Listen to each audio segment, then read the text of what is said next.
Media के सामने 350 बरस का इतिहास आज अगर ना सुना दिया तभी यही करूंगा।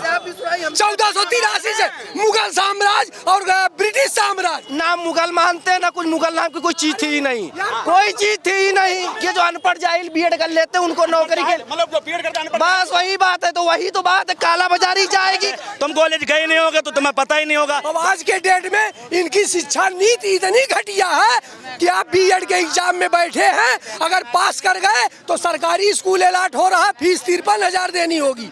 अब अगर आप पास नहीं किए, खाली परीक्षा में बैठे हैं तो फीस 1 लाख देनी होगी। अब आप परीक्षा में बैठे ही नहीं हैं तो मैनेजमेंट कोटे से 1.5 लाख देना होगा, आपका बीएड कंप्लीट होगा। ऐसे बीएड करने और कराने से इस देश का क्या प्रगति करेगा? आप लड़ेंगे मोदी जी के खिलाफ? मोदी जी की जगह पे हमको बैठाओ, 11 करोड़ की 10 करोड़ की जगह 21 करोड़ नौकरी पाओ। चौपट राजा टके तेर भाजी टके तेर खाजा। जनता के मुद्दे सरकार तक जाते ही नहीं। जाते हैं, जाते हैं, जाते नहीं है, भैया जी कह रहे हैं। नहीं, उनका गलत है, वो गलत बोल रहे हैं। जाते हैं, लेकिन जाते हैं वो ध्यान नहीं देंगे, ये हम कह रहे हैं। वो हर एक चीज जा रही है। अगर ना जाती होती तो मणिपुर के केस नहीं खुल के आते, वहाँ भी सोशल मीडिया के द्वारा ही निकल के आए। अगर वहाँ नहीं जाते तो नहीं होता। एक बात यही कहना चाह रहा हूँ, आप 11 दिन का चार्ज हमें दिलाओ, 21 करोड़ नौकरी पाओ 11 दिन के अंदर, 12वां दिन नहीं लगेगा। आप लड़ेंगे मोदी जी के खिलाफ? मोदी जी की जगह पे हमको बैठाओ, 11 करोड़ की 10 करोड़ की जगह 21 करोड़ नौकरी पाओ, ठीक है? 10 करोड़ या 21 करोड़ पाओ। मोदी जी भी गारंटी दे रहे हैं। अब तो गारंटी कहाँ दे रहे हैं? अरे भैया रुकिएगा, आप बातचीत कर लेते हैं। और देखो, हाँ 2014 का हमने सुपड़ा साफ किया था, इसीलिए किया था ना विपक्ष का, लेकिन अभी तक हम लोगों को कोई फायदा नहीं हुआ। जिनको फायदा हुआ उनको हुआ, 60-65 वर्ग मतलब % जनता को कोई फायदा नहीं हुआ, ठीक है? वो गैंसे की तरह रिंग रही है, ठीक है? हो सकता है उसकी और चाल कम हो जाए। अगर ये 2024 में आ भी गए तो हो सकता है और भी चाल कम हो जाए। अभी तो पूरा गैंसा बना दिया, ऐसे ऐसे रिंग रही है, ठीक है? इनकी मीटिंग में कोई नहीं जा रहा, सब भाग रही पब्लिक वीडियो देख। इनकी मीटिंग मोदी मोदी की रैलियों में भी कोई नहीं जा रहा। कोई नहीं जा रहा भाई, सब देखो ना वीडियो में भाग रहे सब। अगर मैं माननीय अडवाणी जी कहना है कि बीजेपी वोट तो मैं दे दूंगा, बुलवा लो उनसे, आप जाना। अडवाणी जी से पूछना, एक कह रहा है जो पहले वो सपोर्टर था अब नहीं है, ठीक है? अब सपोर्टर नहीं है किसी कीमत पे।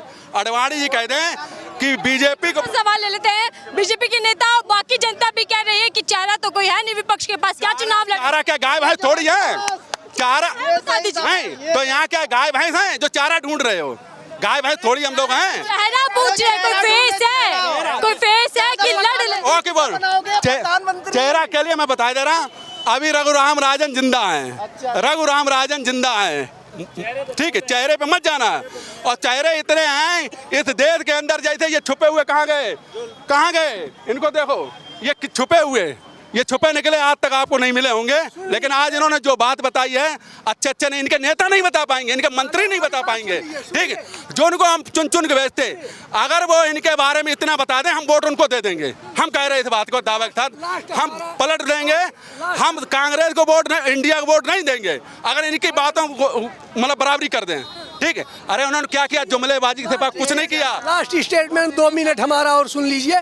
हम ये कह रहे हैं कि हमारे जमाने में हम मोदी सरकार से, हमें मोदी सरकार नहीं, हमें जो सरकार है उस सरकार से सवाल है, ठीक? हमें उस सरकार से सवाल। हम कह रहे हैं हमारे जमाने में लोग जो बीएड का एंट्रेंस, सुन लीजिए, बीएड का एंट्रेंस अगर क्लियर नहीं होता था तो सीधे घर भगा दिए जाते थे। अब आज के डेट में इनकी शिक्षा नीति इतनी घटिया है कि आप बीएड के एग्जाम में बैठे हैं, अगर पास कर गए तो सरकारी स्कूल अलाट हो रहा, फीस 53,000 देनी होगी। अब अगर आप पास नहीं किए, खाली परीक्षा में बैठे हैं तो फीस 1 लाख देनी होगी। अब आप परीक्षा में बैठे ही नहीं हैं तो मैनेजमेंट कोटे से 1.5 लाख देना होगा, आपका बीएड कंप्लीट होगा। ऐसे बीएड करने और कराने से इस देश का क्या प्रगति करेगा? अंधेर नगरी चौपट राजा। याद आ रहा है, आप दोनों की दोस्ती देखकर लग रहा है ये तो चौपट राजा टके तेर भाजी टके तेर खाजा, ये हाल। नहीं, आप क्या है गुस्सा? ऐसे कैसे इन्होंने बीएड करने के बाद नौकरी नहीं मिलती, उसके बाद एक एग्जाम भी होता है। चाचा सब कुछ हो रहा है, केवल आंखों पे एक पट्टी बांध के रखे हैं, ठीक है ना। आप एक चीज बता दीजिए, कांग्रेस की एक नीति बता दीजिए जो अभी तक चल रही हो। एक नीति बताई कांग्रेस की जो अभी तक। नरेगा चल रही है यार, मनरेगा चल रही है, ठीक है। कांग्रेस की नीति बीजेपी चला रही है। ये सड़क जो बनी, ये कंक्रीट किस फैक्ट्री में बनी? कांग्रेस की बनाई हुई फैक्ट्री में बनी। और जो ये सड़क बनाते हैं इंजीनियर, वो इंजीनियर किसके इंस्टीट्यूट में पढ़े? आईआईटी का इंजीनियर आया होगा ना यहाँ। एक राज्य बता दीजिए जहाँ से आप अपनी पूरी की पूरी कांग्रेस की आप सीटें निकाल दें। कोई राज्य है आपके पास? एक बताइए ना।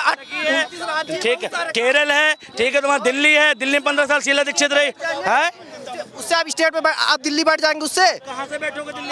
आप यूपी से नहीं बैठोगे, यहाँ एमपी से महाराष्ट्र से नहीं बैठोगे। आप 2 स्टेट जीत के दिल्ली बैठ जाओगे, आप कभी जिंदगी में दिल्ली नहीं बैठ पाओगे। मुद्दा क्या था? तुम बीएड बोल रहे थे, बीएड में भ्रष्टाचार नहीं है। वो जो उन्होंने कहा वो सच नहीं है। सच वही है, एंट्रेंस में पास हुए तो 51,000, फेल हुए तो 1 लाख, पेपर नहीं दिए तो 1.5 लाख। सही बोल रहे हैं, 101% सच है। तुम कॉलेज गए नहीं होगा तो तुम्हें पता ही नहीं होगा, जाके देखो कॉलेज का हाल।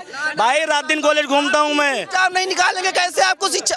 आप टीटी एग्जाम ही नहीं निकालेंगे तो बीएड, अरे बीएड करके क्या करेंगे आप? टीटी क्यों लागू करा? टीटी को इसीलिए लागू किया, इसीलिए कि जो अनपढ़ जाहिल बीएड कर लेते हैं उनको नौकरी के, मतलब जो बीएड करते हैं बस वही बात है। तो वही तो बात है, काला बाजारी जाएगी, काला बाजारी जाएगी कहाँ? नहीं तुम्हारा अमित, हेलो, अरे मीडिया के सामने 350 बरस का इतिहास आज अगर ना सुना दिया तभी यही करूंगा।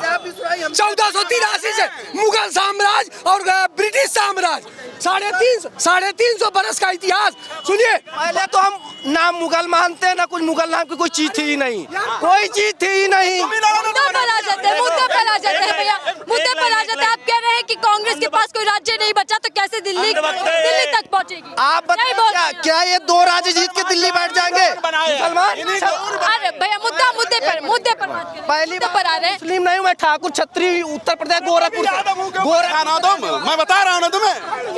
मुद्दे पर छोड़ो, हमारा खाली मैडम ही सुन लिए, हमारा ही सुन लीजिए।